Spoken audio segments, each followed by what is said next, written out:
وما لم تحكم أئمتهم بكتاب الله ويتخيرون مما انزل اللہ۔ اے میرے صحابہ، جب امت کے اندر ایمان فروش علماء پیدا ہو جائیں، قال اللہ اور قال رسول کی صدائیں بلند کرنے والے جب ایمان کا سودا کرنے لگے، اپنے ایمان کو، اپنے ضمیر کا سودا کرنے لگے، آج حالات آپ کے سامنے ہیں۔ آپ کو فتویٰ کیسا چاہیے؟ حلال کا چاہیے، حرام کا چاہیے، جائز کا چاہیے، ناجائز کا چاہیے، مستحب کا چاہیے، مکروہ کا چاہیے، فتویٰ کیسا چاہیے؟ آپ صرف ایک بنڈل تھماؤ، فتویٰ آپ کے نام پہ جاری ہوگا۔ آج اس امت کے علماء کر رہے ہیں، آج اس امت کے علماء کا یہ حال ہے، آج وارثین انبیاء کا یہ حال ہے، مدارس کے اندر قرآن و حدیث کی تعلیم دینے والے علماء کا یہ کام ہے۔ اور آپ کو حقیقت بتلاؤں، حقیقت جان کر کے آپ کے روگٹے کھڑے ہو جائیں گے۔ حیدرآباد سے ایک مجلہ نکلتا ہے، راہ اعتدال، اس کے اندر ایک عالم دین ہیں خالد سیف اللہ رحمانی، وہ لکھتے ہیں کہ میرے بہت ہی قریبی دوست ہیں، ان کا RSS کی جو لائبریریاں ہیں، جو ٹیم ہے، ان کے درمیان وہ آتے جاتے رہتے ہیں۔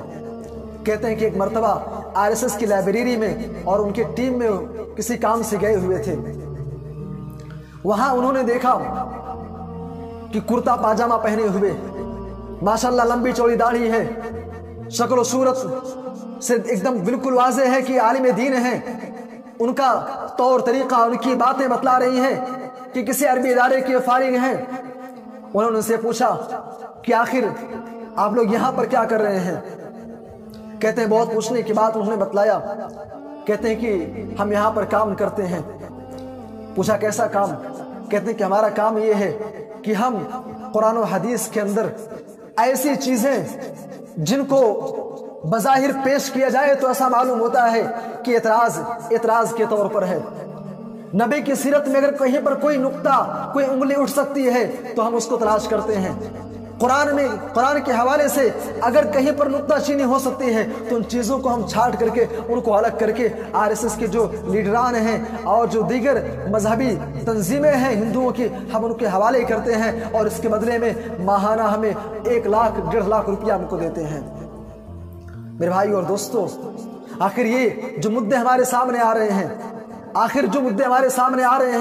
آخر غیر مسلموں کے قرآن پڑھنا نہیں آتا، حدیث پڑھنی نہیں آتی، اردو زبان ان کو نہیں معلوم ہے، آخر یہ چیزیں کہاں سے مل رہی ہیں؟ آج ایمان فروش علماء چند پیسوں کے لیے اپنے دین کا، اپنے ایمان کا، اپنے اسلام کا سودا کر رہے ہیں اور اسلام کے خلاف کام کرنے والی تنظیموں کا سپورٹ کر رہے ہیں۔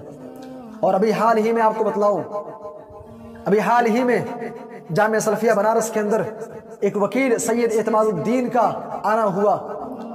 انہوں نے اپنے لیکچر میں بتلایا، جو کہ ایک وکیل ہیں، کہتے ہیں کہ آخر ملک ہندوستان کے اندر آج ہم جو واقعات سنتے ہیں، اسلام کے خلاف جو باتیں ہوتی ہیں، چاہے وہ لڑکیوں کی وراثت کا مسئلہ ہو، چاہے وہ طلاق کا مسئلہ ہو، چاہے وہ حلالہ کا مسئلہ ہو، اس کے علاوہ اور بھی دیگر مسائل پر جو انگلیاں اٹھائی جاتی ہیں، آخر ان کو غیر مسلموں کا ان کا کوئی مطالعہ نہیں ہے۔ یہ ہمارے علماء ہیں، ہمارے جامعات کے فارغین علماء ہیں، یہ اپنے ایمان کا سودا کر رہے ہیں، چند پیسوں کے عوض یہ اپنے دین و ایمان کا سودا کر رہے ہیں اور ان کو نقطہ چینیاں نکال کر کے ان کو دے رہے ہیں۔